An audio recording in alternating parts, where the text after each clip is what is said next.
वीर movies मंथनालय पेश करते हैं आज की blockbuster movie Gulliver travels. Guys, movie की शुरुआत में दिखाया जाता है कि गुलिवर नाम का एक हट्टा कट्टा, आदत से आलसी और नेचर से डरपोक और शर्मीला लड़का जो एक न्यूज एजेंसी में मेलिंग डिपार्टमेंट का हेड है, वह रोज की तरह अपने न्यूयॉर्क सिटी ऑफिस को निकलता है। एक दिन उसके ऑफिस में डैन क्विंट नाम का एक एम्प्लॉई आता है। गुलिवर और डैन कुछ ही दिनों में अच्छे दोस्त बन जाते हैं, लेकिन गुलिवर एजेंसी का हेड होने के कारण डैन को अपनी पोस्ट का रौब झाड़ता रहता है और हमेशा डैन के सामने ओवर स्मार्ट बनता रहता है, जैसा कि वह बिल्कुल नहीं है। इसी कंपनी में एक डार्सी नाम की लड़की भी काम करती है। गुलिवर मन ही मन डार्सी से प्यार करता है। डार्सी ही उसकी जिंदगी में एक खूबसूरत एहसास दिलाने वाली लड़की है, लेकिन आज तक गुलिवर डार्सी से अपने मोहब्बत का इजहार नहीं कर सका। एक दिन डैन गुलिवर के पास एक नोटिस लेकर आता है और बताता है कि उसका प्रमोशन हो गया है। आज से वह मेलिंग डिपार्टमेंट का हेड है। मतलब यह है कि आज से गुलिवर डैन का जूनियर है और डैन गुलिवर का सीनियर। यह सुनने के बाद गुलिवर को जैसे शौक लगता है, क्योंकि कई वर्षों से गुलिवर यहाँ पर अपनी सर्विस दे रहा था और कल का आया हुआ कोई नौसिखिया उसके सीनियर के रूप में मौजूद रहने वाला है।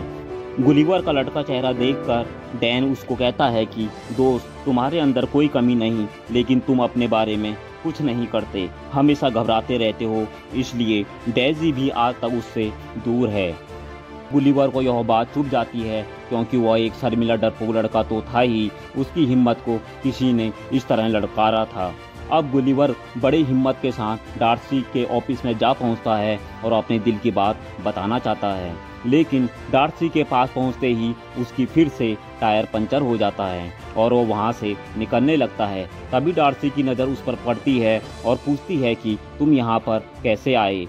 गुलिवर को कुछ और समझ नहीं आता। वह हड़बड़ी में वहां पड़े एक फार्म को उठा लेता है। तभी डार्सी कहती है कि तुम्हारा भी ट्रैवलिंग में इंटरेस्ट है, और गुलिवर फिर से हड़बड़ी में हाँ कर देता है। तभी डार्सी गुलिवर को ट्रैवलिंग के ऊपर एक आर्टिकल लिखने को कहती है। गुलिवर, जो कभी अपने शहर से बाहर नहीं गया, ट्रैवलिंग पर आर्टिकल कैसे लिख सकता था, लेकिन डार्सी के सामने फजीहत से बचने के लिए हाँ कर देता है। और घर पहुंचने के बाद गुलिवर बेचारा हैरान परेशान होकर कोई रास्ता निकालने के बारे में सोचता है।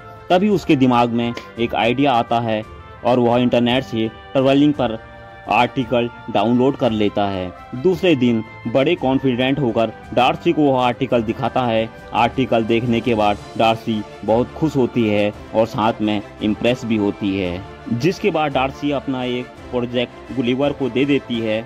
यह आर्टिकल बर्मुडा ट्रायंगल के रिसर्च पर आधारित होता है। गुलिवर फिर से डार्सी को हाँ कह देता है। मतलब यह है कि गुलिवर को अब बर्मुडा ट्रायंगल में जाना होगा। अब गुलिवर बर्मुडा जा पहुंचता है, जहां एक बोट में बैठकर गुलिवर आगे निकलता है। समुद्र की ठंडी ठंडी हवाओं के बीच गुलिवर एक बुक पढ़ता है। बुक पढ़ते ही उसकी आंख लग जाती है। नींद खुलने पर गुलिवर देखता है कि उसके सामने भयंकर समुद्री तूफान है। गुलिवर की हवा खराब होने लगती है। तभी गुलिवर की बोट तूफान के भंवर में फंसकर कहीं गायब हो जाती है। अब गुलिवर को जब होश आता है तो उसके शरीर पर चींटियां सी रेंगने जैसा महसूस होता है। तभी गुलिवर देखता है कि ये चींटियां नहीं, बल्कि उनके साइज के छोटे छोटे इंसान हैं।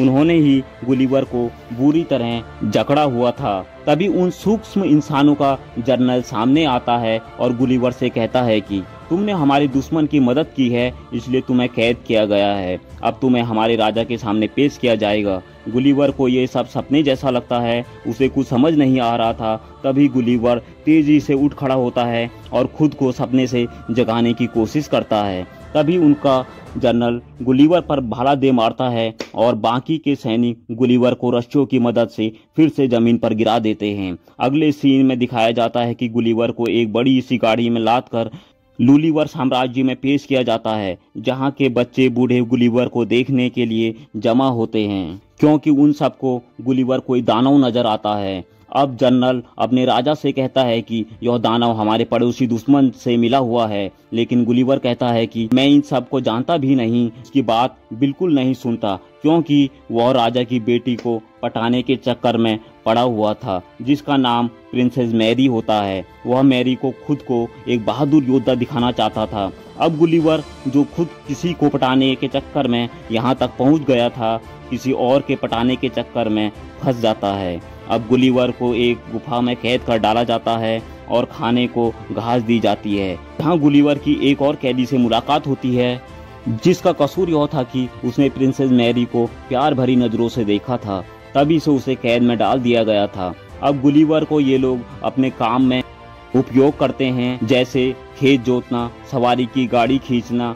एक दिन उनका पड़ोसी दुश्मन राज इन पर अटैक कर देता है और राजमहल को आग के हवाले कर दिया जाता है। यहाँ पर भी जनरल अपने को बहादुर दिखाने से नहीं चूकता, लेकिन दुश्मन प्रिंसेस को अगवा कर ही लेते हैं। अब गुलिवर प्रिंसेस मैरी को दुश्मनों से छुड़ा लेता है, लेकिन राजा और उसके सेनापति आग में फंस जाते हैं। गुलिवर उन्हें बचाने की कोशिश करता है, लेकिन कामयाब नहीं होता। तभी उसे एक आइडिया सूझता है। वो अपनी पैंट उतारकर राजा के ऊपर पेशाब कर देता है, जिससे वहाँ की आग बुझ जाती है। अब जनरल फिर से आगे आकर गुलिवर को कहता है कि तुमने हमारे राजा के ऊपर पेशाब करने की हिम्मत कैसे की। इतना सुनते ही गुलिवर जनरल के ऊपर भी पेशाब कर देता है। अब गुलिवर एक हीरो होता है, राजा उसे अपने यहाँ खाने पर बुलाता है, लेकिन गुलिवर कहता है कि उसकी एक शर्त है, अगर उसके दोस्त होरेशियो को कैद से आज़ाद किया जाएगा और दावत पर इनवाइट किया जाएगा, तभी वह दावत में आएगा। राजा गुलिवर की शर्त खुशी खुशी मान लेता है। दावत के समय राजा गुलिवर से कहता है कि हे प्यारे दानव, ये बताओ तुम कौन हो और यहाँ कैसे आए हो। गुलिवर बताता है कि वह कोई दानव या राक्षस नहीं है, बल्कि वह एक आम आदमी है और वह न्यूयॉर्क सिटी से आया है। वे लोग गुलिवर को न्यूयॉर्क का प्रेसिडेंट समझने लगते हैं। गुलिवर भी खुद को प्रेसिडेंट शो करने में लग जाता है और लंबी लंबी फेंकने लगता है। राजा कहता है कि तुम फिक्र ना करो, हम तुम्हारी बोट ढूंढकर तुम्हें तुम्हारी प्रजा तक पहुंचा देंगे। गुलिवर को अब लग्जरी सुविधाएं दी जाती हैं, क्योंकि वह न्यूयॉर्क सिटी का पावरफुल आदमी होता है। उसके लिए एक बड़ा सा घर तैयार होता है और कई सेवक उसकी खिदमत में हाजिर रहते हैं। एक दिन होरेशियो गुलिवर से कहता है कि प्रिंसेस को कैसे पटाया जाए। गुलिवर यहाँ पर हिरोशियो का लव गुरु बन जाता है, जो पहले से ही लव में स्ट्रगल कर रहा होता है। लेकिन यहाँ गुलिवर का सिक्का चल पड़ता है, प्रिंसेस हिरोशियो से पड़ जाती है। अब जनरल गुलिवर की बोट को ढूंढने के लिए निकलता है, क्योंकि वह गुलिवर को यहाँ से जल्द दफा करना चाहता था। गुलिवर भी यह सुनकर बेहद खुश था, क्योंकि वह डार्सी को इस राज्य के बारे में बताना चाहता था और उसे अपने प्यार का इजहार भी करना था। गुलिवर देखता है कि उसकी बोट तो काफी डैमेज हो चुकी है, जिसे ठीक होने में एक हफ्ता लगने वाला था। बेस्ट इंजीनियर्स गुलिवर की बोट ठीक करने में जुट जाते हैं। तभी गुलिवर की नज़र उसके सेलफोन पर पड़ती है, जो अभी तक काम कर रहा था। गुलिवर देखता है कि कई वॉइस मैसेजेस आए हुए हैं जो डार्सी के होते हैं। डार्सी को गुलिवर के इंटरनेट से आर्टिकल कॉपी पेस्ट वाली बात पता चल जाती है और वह इस बात पर काफी नाराज थी। अब गुलिवर की डार्सी के सामने में जाने की हिम्मत नहीं होती, इसलिए वो यहीं रहने का मन बना लेता है। गुलिवर के यहीं रुकने पर पूरा साम्राज्य काफी खुश होता है, लेकिन जनरल को यह बिल्कुल अच्छा नहीं लगता। जनरल अब राजा के पास जाकर गुलिवर के खिलाफ कान भरता है, लेकिन राजा जनरल से गुस्सा होकर उसे उसकी पोस्ट से हटा देता है और गुलिवर को नया जनरल घोषित कर देता है। अब फिर से दुश्मन इस राज्य में हमला कर देते हैं। अब गुलिवर का फिर से एक इम्तिहान शुरू होता है। हमले की खबर सुनकर गुलिवर फौरन मोर्चे पर पहुंचता है और समुद्र में उतरकर अपने कपड़े उतार देता है और दुश्मनों से कहता है कि मैं लड़ाई नहीं करना चाहता, मैं तुमसे लड़ाई की एक्टिंग करूंगा और तुम लोग भाग जाना। लेकिन दुश्मन गुलिवर पर हमला कर देते हैं। गुलिवर भी हमले का जवाब देता है और दुश्मन के सारे जहाज नष्ट करने लगता है और युद्ध में जीत जाता है। राजा गुलिवर की जय जयकार करता है। अब गुलिवर वहाँ का चहेता जनरल होता है। गुलिवर को सारे ठाट बाट मुहैया कराए जाते हैं एडवर्ड जो पूर्व जनरल था पड़ोसी राज्य के राजा से मिल जाता है और वहाँ के राजा के साथ षड्यंत्र रचने लगता है। वह दुश्मन राजा के साथ मिलकर एक रोबोट तैयार करता है जो गुलिवर का मुकाबला कर सके। अब फिर से दुश्मन उनके राज्य में अटैक कर देते हैं। गुलिवर भी खुशी खुशी उन छोटे छोटे सैनिकों से युद्ध लड़ने को निकलता है, लेकिन अब गुलिवर की रोबोट से टक्कर होती है। जहां पर गुलिवर की हवा टाइट होने लगती है, रोबोट गुलिवर को उठाकर हवा में लटका देता है। गुलिवर यहां अपनी हार मान लेता है। इससे गुलिवर की सच्चाई सभी लोग जान लेते हैं। वह खुद लोगों को बोल देता है कि वह कोई प्रेसिडेंट नहीं है और न ही कोई बहादुर आदमी है। अब एडवर्ड गुलिवर को लकड़ी से बनी नाव में गुलिवर को बांधकर एक ऐसी जगह छुड़वाता है जहां आज तक कोई नहीं पहुंच सका। गुलिवर वहां अकेले किनारे पर खड़ा होता है। तभी एक विशालकाय लड़की गुलिवर को एक जार में बंद कर देती है। अब गुलिवर किसी के खेलने का एक खिलौना होता है। उधर डार्सी भी गुलिवर को ढूंढते हुए उसी जगह पहुंचती है जहां गुलिवर पहुंचा हुआ था। डार्सी को भी उसी तरह कैद कर लिया जाता है। डार्सी को कैद में देखकर होरेशियो गुलिवर को ढूंढने निकल पड़ता है और गुलिवर से मिलने के बाद उसे डार्सी के बारे में बताता है और कहता है कि एडवर्ड ने डार्सी को राजा के साथ कैद कर लिया है। यह सुनकर गुलिवर डार्सी को बचाने के लिए निकल पड़ता है और डार्सी के पास पहुंच जाता है। यहाँ डार्सी गुलिवर पर काफी गुस्सा होती है और इन छोटे छोटे लोगों के बारे में पूछती है। गुलिवर डार्सी को शांत कर सब कुछ बता देता है और अपने प्यार के बारे में भी बता देता है। अपने प्यार के बारे में डार्सी को बताने के साथ ही गुलिवर में अब हिम्मत आ जाती है। वह फिर से दुश्मन राज्य में लड़ने को निकल पड़ता है।